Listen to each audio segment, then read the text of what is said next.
प्रशांत किशोर अपना पहला चुनाव बिहार के बांकीपुर विधानसभा सीट से लड़ने जा रहे हैं।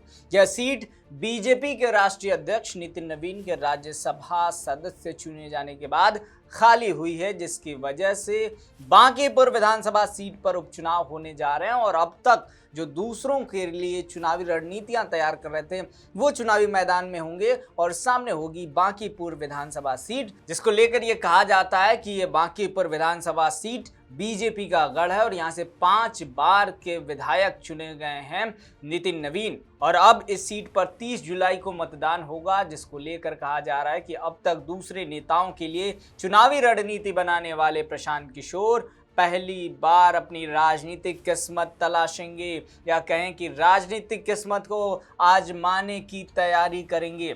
माना जा रहा है कि जनसुराज पार्टी के संस्थापक प्रशांत किशोर की बांकीपुर विधानसभा सीट से चुनाव लड़ सकते हैं। हालांकि इस पर अभी कोई आधिकारिक पुष्टि नहीं हुई है, लेकिन कल यानी 5 जुलाई को इसका ऐलान हो सकता है कि आखिर जनसुराज की तरफ से प्रशांत किशोर लड़ेंगे या कोई और जनसुराज पार्टी का उम्मीदवार। लेकिन प्रशांत किशोर के नाम पर जो खबर आ रही है अंदर खाने से, वो लगभग तय मानी जा रही है। बांकीपुर विधानसभा सीट पर उपचुनाव इसलिए हो रहे हैं क्योंकि सीट से लगातार विधायक रहे भाजपा के राष्ट्रीय अध्यक्ष नितिन नवीन राज्यसभा सदस्य चुने जाने के बाद विधानसभा की सदस्यता से इस्तीफा दे दिया था। अब इस सीट पर 30 जुलाई को मतदान होना है, जिसका ऐलान चुनाव आयोग ने भी कर दिया। ऐसे में सभी राजनीतिक दलों की नजर इस चुनाव पर टिक गई है, लेकिन सबसे ज्यादा चर्चा अगर किसी की हो रही है तो प्रशांत किशोर के संभावित चुनावी लड़ने के लेकर हो रही है कि इस बार इस सीट से प्रशांत किशोर चुनावी मैदान में उतर सकते हैं। जनसुराज पार्टी के जो अंदरूनी सूत्र हैं, उनका कहना है कि पार्टी का शीर्ष नेतृत्व यानी टॉप लीडर जो है, वो प्रशांत किशोर को खुद मैदान में उतारने की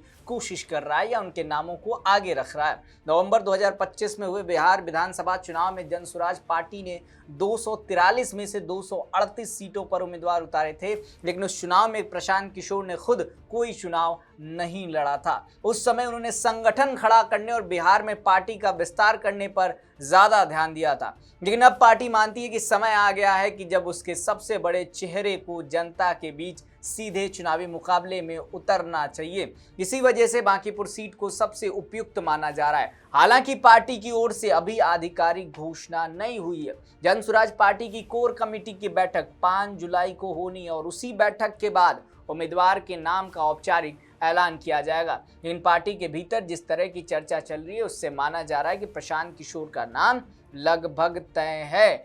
जनसुराज पार्टी के प्रदेश अध्यक्ष जो हैं मनोज भारती भी इस दिशा में संकेत दे चुके हैं कि अब जो है इस सीट से यानी बांकीपुर विधानसभा बांकीपुर उपचुनाव में प्रशांत किशोर जो है चुनावी मैदान में उतर सकते हैं और इसकी घोषणा कल यानी 5 जुलाई को हो जाएगी। उन्होंने ये भी दावा किया कि बांकीपुर के लोग चाहते हैं कि प्रशांत किशोर यहां से चुनाव लड़ें और पार्टी के कार्यकर्ताओं की भी यही भावना है। दोस्तों, अगर प्रशांत किशोर मैदान में उतरते हैं तो उनके सामने सबसे बड़ी चुनौती भाजपा का मजबूत गढ़ होगा। बांकीपुर विधानसभा सीट पिछले 3 दशक से भाजपा के कब्जे में है। साल 1995 से लगातार इस सीट पर भाजपा ने जीत दर्ज की है। जीतते हुए भारतीय जनता पार्टी आई है।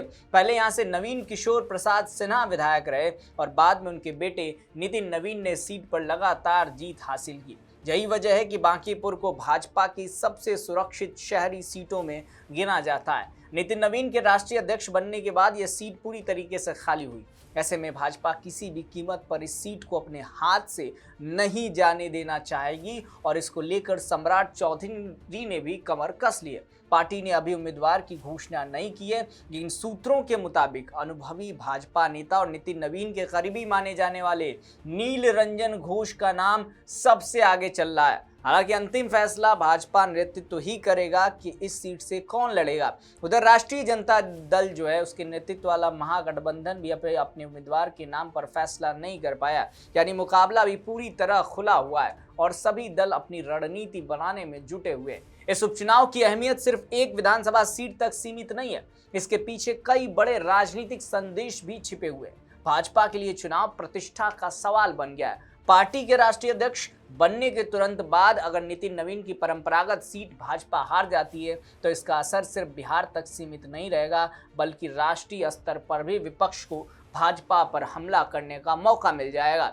इसके अलावा बिहार में मुख्यमंत्री बनने के बाद सम्राट चौधरी के लिए भी यह पहला बड़ा चुनावी इम्तिहान माना जा रहा है। अगर भाजपा ये सीट आसानी से जीतती है तो ये उनके नेतृत्व पर जनता की मुहर मानी जाएगी। लेकिन अगर मुकाबला बेहद कड़ा होता है या भाजपा को हार का सामना करना पड़ता है तो विपक्ष इसे सम्राट चौधरी के नेतृत्व पर सवाल उठाने का बड़ा मुद्दा बना सकता है। बांकीपुर की सामाजिक और राजनीतिक बनावट भी इस चुनाव को दिलचस्प बनाती है। पटना शहर के इस इलाके में कायस्थ समाज का प्रभाव काफी अधिक माना जाता है। इसके अलावा व्यापारी वर्ग और शहरी मध्यम वर्ग भी बड़ी संख्या में यहाँ रहते हैं।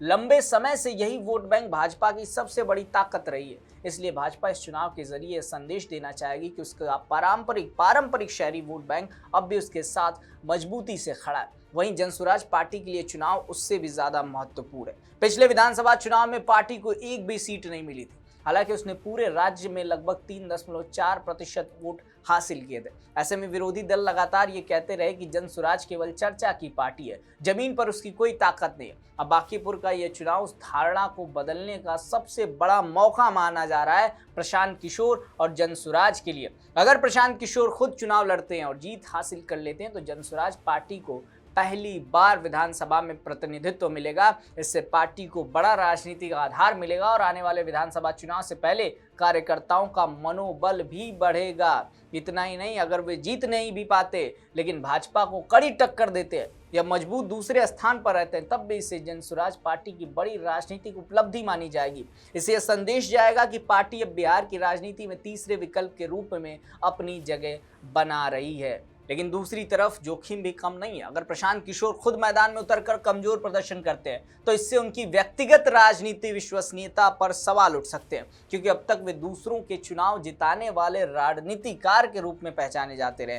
पहली बार जब वे खुद जनता के बीच वोट मांगेंगे तो लोगों का फैसला सीधे उनकी राजनीति पर होगा। प्रशांत किशोर पिछले कई सालों से पूरे बिहार में पदयात्रा और जनसंवाद के जरिए संगठन खड़ा करने में लगे हुए हैं। उन्होंने गांव-गांव जाकर लोगों से मुलाकात की, स्थानीय मुद्दों को उठाया और जनसुराज अभियान को राजनीतिक दल में बदला। लेकिन ग्रामीण इलाकों में काम करना और पटना जैसे शहरी क्षेत्र में चुनाव जीतना दोनों अलग अलग चुनौतियां हैं। बांकीपुर के मतदाता लंबे समय से भाजपा के साथ रहे। ऐसे में प्रशांत किशोर के सामने सबसे बड़ी चुनौती यही होगी कि वे पारंपरिक भाजपा समर्थक मतदाताओं को अपने पक्ष में ला पाते हैं या नहीं। दूसरी ओर भाजपा अपने गढ़ को बचाने के लिए पूरी ताकत लगाएगी, जबकि आरजेडी और महागठबंधन भी इस मुकाबले में वोटों के बंटवारे का फायदा उठाने की कोशिश करेंगे। यानी बांकीपुर का ये उपचुनाव अब सिर्फ एक सीट का चुनाव नहीं रह गया। ये भाजपा के राजनीतिक वर्चस्व, सम्राट चौधरी के नेतृत्व, जनसुराज पार्टी के भविष्य और सबसे बढ़कर प्रशांत किशोर की व्यक्तिगत राजनीतिक साख की सीधी परीक्षा है। अब सबकी नजर 5 जुलाई पर है, जब जनसुराज पार्टी अपने उम्मीदवार के नाम की औपचारिक घोषणा करेगी। अगर उस घोषणा में प्रशांत किशोर का नाम सामने आता है तो बिहार की राजनीति को एक ऐसा मुकाबला देखने को मिलेगा जिसकी चर्चा आने वाले विधानसभा चुनाव तक लगातार होती रहेगी, क्योंकि पहली बार चुनावी रणनीति बनाने वाला चेहरा खुद जनता की अदालत में वोट मांगता हुआ दिखाई देगा, वो भी खुद के लिए। क्योंकि 8 महीने पहले जब बिहार में विधानसभा चुनाव हुआ था तो प्रशांत किशोर ने मैदान में उतरने से मना कर दिया था, लेकिन अब पहली बार कहा जा रहा है कि प्रशांत किशोर चुनावी मैदान में उतर सकते हैं और यही इस पूरे उपचुनाव को बिहार की सबसे चर्चित राजनीतिक लड़ाइयों में बदल सकता है। वैसे आपको क्या लगता है, क्या अगर प्रशांत किशोर चुनावी मैदान में उतरते हैं तो उन्हें और उनकी पार्टी को बिहार में पहली जीत मिलेगी? अपना जवाब नीचे कमेंट सेक्शन में लिख कर बताइएगा और ऐसी तमाम खबरों के लिए देखते रहिए राष्ट्रवाणी। नमस्कार।